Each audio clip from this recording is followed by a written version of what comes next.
The scientific revolution ushered in a new era of nutrition research. Scientists began to isolate and study individual nutrients, attempting to unravel the complexities of human metabolism. While this reductionist approach led to important discoveries about vitamins, minerals, and macronutrients, it also paved the way for a more fragmented understanding of food. As food processing technologies advanced in the 20th century, dietary advice became increasingly focused on individual nutrients rather than whole foods. This shift coincided with a surge in the consumption of processed foods, many of which were marketed as being healthy based on their nutrient profiles. However, this narrow focus on individual nutrients failed to account for the complex interactions between different components of food and their effects on human health. The oversimplification of dietary advice, coupled with the proliferation of processed foods, has contributed to the current global health crisis characterized by rising rates of obesity, type 2 diabetes, and other chronic diseases. If you found this information helpful, please like the video, share your thoughts in the comments below, and subscribe to Body Fit Flicks for more insights on health through natural remedies and body exercises. Many processed foods are formulated to be hyperpalatable, meaning they are engineered to be highly rewarding and difficult to resist. These foods often contain high amounts of refined carbohydrates, added sugars, unhealthy fats, and artificial ingredients. These components can disrupt appetite regulation, leading to overconsumption and weight gain. Moreover, the processing methods used to create many processed foods can strip away valuable nutrients and fiber while introducing harmful compounds. For example, the refining process used to create white flour removes the bran and germ of the wheat kernel, which contain fiber, vitamins, and minerals. Section 5, 1977, a turning point in dietary guidelines. The year 1977 marked a significant turning point in the history of dietary advice. The United States Senate Select Committee on Nutrition and Human Needs, chaired by Senator George McGovern, released its landmark report, Dietary Goals for the United States. This report, heavily influenced by the prevailing scientific understanding of the time, recommended that Americans reduce their intake of saturated fat and cholesterol to lower their risk of heart disease. This recommendation led to a widespread shift towards low-fat diets, with many people replacing dietary fat with refined carbohydrates and sugars. While well-intentioned, these guidelines had unintended consequences. Food manufacturers rushed to create low-fat versions of popular products, often replacing fat with sugar, refined starches, and artificial ingredients to maintain palatability. This shift towards low-fat, high-carbohydrate processed foods coincided with a dramatic rise in obesity and type 2 diabetes rates. Section 6. The Curious Case of Obesogenic Rat Chow. Animal studies provide compelling evidence of the profound impact of diet on metabolic health. One particularly striking example is the use of obesogenic rat chow in research. This specially formulated diet is designed to induce rapid weight gain and metabolic dysfunction in laboratory rats. Obesogenic rat chow is typically high in refined carbohydrates, added sugars, and unhealthy fats, mimicking the composition of many processed foods consumed by humans.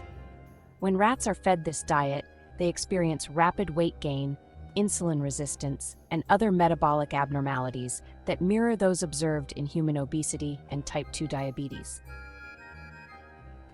These studies highlight the potent effects of diet on metabolic health and demonstrate that certain dietary patterns can promote weight gain and disease even in the absence of other contributing factors. Section 7. Low carb versus low fat, the great dietary debate. The relative merits of low carbohydrate and low fat diets have been a subject of intense debate for decades. Proponents of low carbohydrate diets argue that restricting carbohydrates forces the body to burn stored fat for energy, leading to weight loss and improved metabolic health. Low-fat diets, on the other hand, aim to reduce calorie intake by limiting dietary fat, which is more calorie-dense than carbohydrates or protein. However, as discussed earlier, the low-fat recommendations of the late 20th century inadvertently led to increased consumption of refined carbohydrates and sugars, contributing to the obesity epidemic.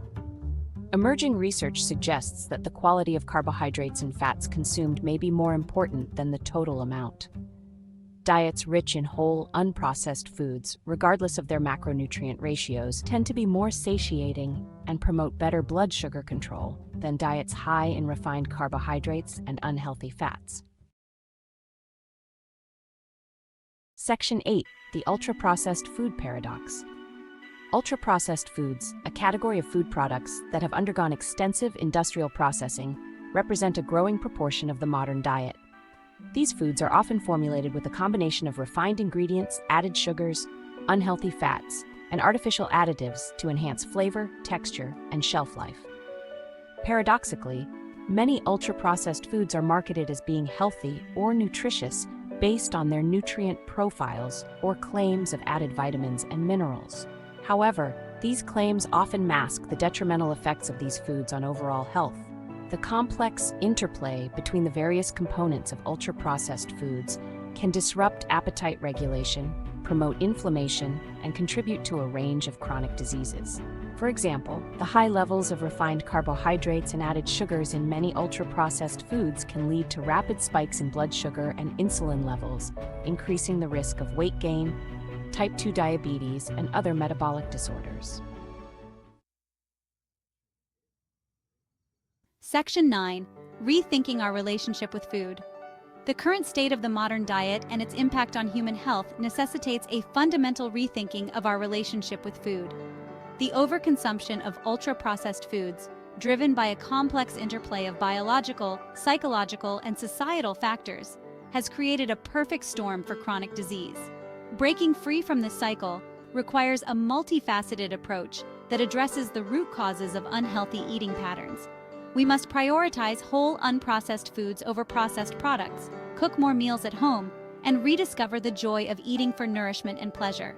Furthermore, we must advocate for policies that promote a healthier food environment, such as taxing sugary drinks, restricting the marketing of unhealthy foods to children, and supporting sustainable agricultural practices. Section 10. The future of nutrition. A return to our roots. As we navigate the complexities of the modern food system, it is essential to remember the wisdom of traditional diets. These time-tested approaches to eating, emphasizing whole, unprocessed foods, provide a blueprint for nourishing our bodies and promoting long-term health. The future of nutrition lies in rediscovering the principles of balance, moderation, and food diversity that have sustained human health for millennia. By embracing a holistic view of food that considers its nutritional value, its impact on our environment, and its role in our social and cultural lives, we can create a healthier and more sustainable food system for generations to come. If you found this video insightful, please like it, share your thoughts in the comments below, and subscribe to Body Fit Flicks for more on health through natural remedies and body exercises.